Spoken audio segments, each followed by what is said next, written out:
हरियाणा में कांग्रेस के नए प्रदेश अध्यक्ष का ऐलान, कांग्रेस विधायक दल के नेता का ऐलान कब होगा? लॉबिंग हो रही है, दिल्ली में हलचल हो रही है, गुपचुप मीटिंग, हुड्डा, शैलजा सुरजेवाला, किस गुट के पास कौन सा पद जाने वाला है, या दोनों ही पद किसी एक खेमे के पास चले जाएंगे? क्या स्ट्रेटेजी बन रही है? किस आधार पर नए प्रदेश अध्यक्ष और विधायक दल का नेता चुना जाएगा? चंडीगढ़ में अलग बैठक, दिल्ली में अलग से डेरा, मंथन हो रहा है। अपने अपने स्तर पर पूरी कोशिश हो रही है कि प्रदेश अध्यक्ष की कुर्सी पर बैठा जाए या अपने समर्थक को बैठाया जाए, और साथ ही साथ विधायक दल के पद पर भी पूरी नजर है। और खास बात यह है कि इन सब के बीच कांग्रेस ने हरियाणा के एक नेता को राष्ट्रीय स्तर की जिम्मेदारी सौंप दी है। दोस्तों नमस्कार, मैं आपका यार जतिन पत्रकार। तो कांग्रेस के नए प्रदेश अध्यक्ष और विधायक दल के नेता कौन होंगे, इससे पहले मैं आपको यह बता देता हूं कि कांग्रेस ने किस नेता को राष्ट्रीय स्तर की एक बड़ी जिम्मेदारी सौंपी है। दरअसल हरियाणा में कांग्रेस प्रदेश अध्यक्ष की रेस में बताए जा रहे पूर्व केंद्रीय मंत्री चौधरी बीरेंद्र सिंह के बेटे, हिसार से पूर्व सांसद बृजेंद्र सिंह को पार्टी ने हाल ही में राष्ट्रीय स्तर की जिम्मेदारी सौंपी है। उचाना में सिर्फ 32 वोट से चुनाव हारने वाले बृजेंद्र सिंह को कांग्रेस ने फॉरेन अफेयर्स डिपार्टमेंट में वाइस चेयरमैन बनाया है। कांग्रेस के विदेश मामलों के विभाग का उपाध्यक्ष नियुक्त किया है और इस विभाग के अध्यक्ष हैं सलमान खुर्शीद। यानी एक नाम अब कह सकते हैं कि नए प्रदेश अध्यक्ष की रेस से कम हो गया है, क्योंकि अभी बृजेंद्र सिंह को पार्टी ने राष्ट्रीय लेवल के पद पर बैठा दिया है। लेकिन हरियाणा में फिलहाल कांग्रेस के नए प्रदेश अध्यक्ष और विधायक दल के नेता को लेकर जबरदस्त लॉबिंग चल रही है। हालांकि एक खास पहलू यह है कि पार्टी में तालमेल बैठाने के लिए, क्योंकि गुटबाजी जग जाहिर है हरियाणा कांग्रेस में, अलग अलग खेमे हैं नेताओं के, इसी वजह से 11 साल तक जिला अध्यक्ष नहीं बन पाए थे। हालांकि अब तो बन गए हैं, पिछले ही महीने चुनाव तक हारते रहे हैं। गुटबाजी को ही अहम कारण माना जाता है हार के पीछे भी।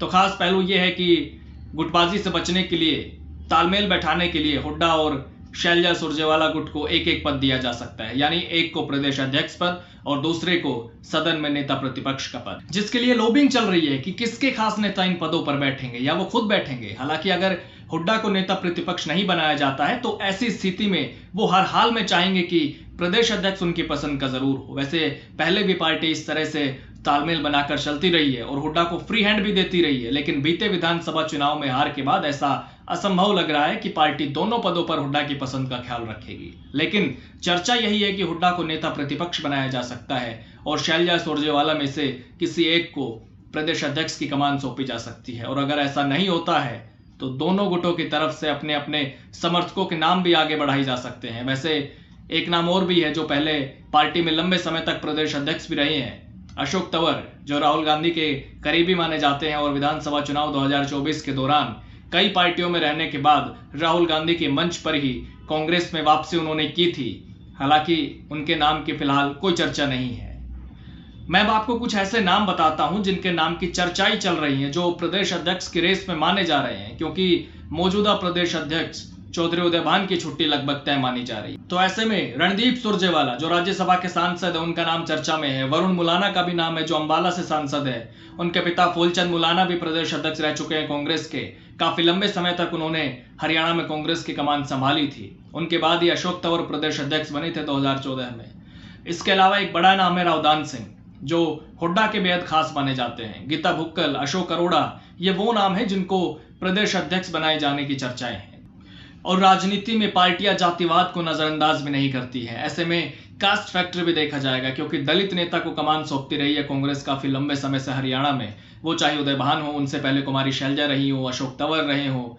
हालांकि दूसरी तरफ दक्षिण हरियाणा अहिरवाल में मजबूती प्रदान करने के लिए रावदान सिंह का नाम भी काफी चर्चा में है, क्योंकि अहिरवाल में पार्टी की स्थिति काफी कमजोर है फिलहाल। और बीते 3 चुनावों की मैं बात करूं तो पूरा अहिरवाल क्षेत्र, लगभग अहिरवाल क्षेत्र बीजेपी के साथ खड़ा दिखाई देता है। वैसे तो रावदान सिंह खुद भी बीते विधानसभा चुनाव में हार चुके हैं, लेकिन जिस तरह से ओबीसी की राजनीति बीजेपी कर रही है, उसे देखते हुए अगर कांग्रेस भी ओबीसी पर दांव खेलती है तो फिर रावदान सिंह का नाम मजबूत हो सकता है। तो कई नाम हैं जो प्रदेश अध्यक्ष के लिए रेस में दिखते हैं। अब मैं आपको बताता हूं कि नेता प्रतिपक्ष की लिस्ट में कौन कौन है। वैसे तो हुड्डा का नाम ही सबसे आगे है। हो सकता है कि उन्हीं को फिर से नेता प्रतिपक्ष बना दिया जाए, क्योंकि एक तो पार्टी उनको पूरी तरह से नजरअंदाज करने के मूड में तो बिल्कुल नहीं दिख रही, और दूसरा उनके साथ विधायकों की अच्छी खासी संख्या भी है। लेकिन शंका सिर्फ इसलिए हो रही है कि अगर हुड्डा को ही बनाना होता तो पार्टी इतना लंबा इंतजार क्यों करती। तो जैसा मैंने अभी आपको बताया, कांग्रेस वैसे भी कर सकती है कि उनके किसी करीबी का नाम आगे लिया जा सकता है, एक नाम रघुवीर कादियान भी है, जो काफी सीनियर है, बेरी से विधायक है, 7 बार एमएलए बन चुके हैं। तो कांग्रेस हाईकमान पार्टी में चल रही गुटबाजी के बीच कादियान पर अनुभवी नेता होने के नाते दांव खेल सकती है। इसके अलावा गैर जाट फेस के रूप में अगर देखा जाए तो पूर्व सीएम भजनलाल के बड़े बेटे चंद्रमोहन बिश्नोई का नाम भी काफी चर्चा में है। अशोक अरोड़ा को भी बनाया जा सकता है, जो थानेसर से विधायक है। तो ये तमाम नाम है चर्चा में। मंथन भी चल रहा है लगातार पार्टी में लंबे समय से, लेकिन फिलहाल लॉबिंग जबरदस्त दिखाई दे रही है और गुटबाजी तो कांग्रेस में जग जाहिर है, सब इससे वाकिफ है। गुटबाजी के चलते तो 11 साल तक जिला अध्यक्षों का ऐलान नहीं हो पाया था, और अब जब 11 साल के बाद जिला अध्यक्षों का ऐलान हुआ पिछले ही महीने अगस्त में, उसमें भी खूब तालमेल बैठाने की कोशिश हुई पार्टी की तरफ से, लेकिन इसके बावजूद कुछ जगहों पर विरोध हुआ। दबी जुबान से पार्टी कार्यकर्ता नाराज दिखे, जिनको पद नहीं मिला वो खफा हुए। जब जिला अध्यक्षों का ऐलान हुआ तो कयास लगाए जा रहे थे कि अब जल्द ही कांग्रेस के नए प्रदेश अध्यक्ष और विधायक दल के नेता का भी ऐलान हो जाएगा, लेकिन ऐसा नहीं हुआ। सोचिए कितना मुश्किल हो रहा है कांग्रेस के लिए नए प्रदेश अध्यक्ष और विधायक दल के नेता का चयन करना। विधानसभा चुनाव हुए करीब 10 महीने हो गए, कांग्रेस हार गई और तब से कयास लगाए जा रहे हैं कि अब पार्टी को नया प्रदेश अध्यक्ष मिलेगा। यहां तक कि यह भी कहा जाने लगा था कि उदयभान खुद इस्तीफा दे सकते हैं पार्टी की हार की जिम्मेदारी लेते हुए, लेकिन अब तक प्रदेश अध्यक्ष का ऐलान नहीं हो पाया है। और दूसरी तरफ नेता प्रतिपक्ष कांग्रेस विधायक दल के नेता का भी चयन नहीं हो पाया है। विधानसभा का सत्र निकल चुका है, पिछला सेशन भी हो चुका, बजट सत्र, और कांग्रेस बिना नेता के ही सदन में आती रही है। सेशन हो रहे हैं जहां पर अमूमन भूपेंद्र हुड्डा ही मोर्चा संभालते दिखते हैं, लेकिन अब तक नेता प्रतिपक्ष का चयन नहीं हो पाया है। हालांकि अब जरूर कयास लगाए जा रहे हैं कि जल्द ही कांग्रेस को नया प्रदेश अध्यक्ष भी मिल जाएगा और नेता प्रतिपक्ष का चयन भी कर लिया जाएगा। नमस्कार।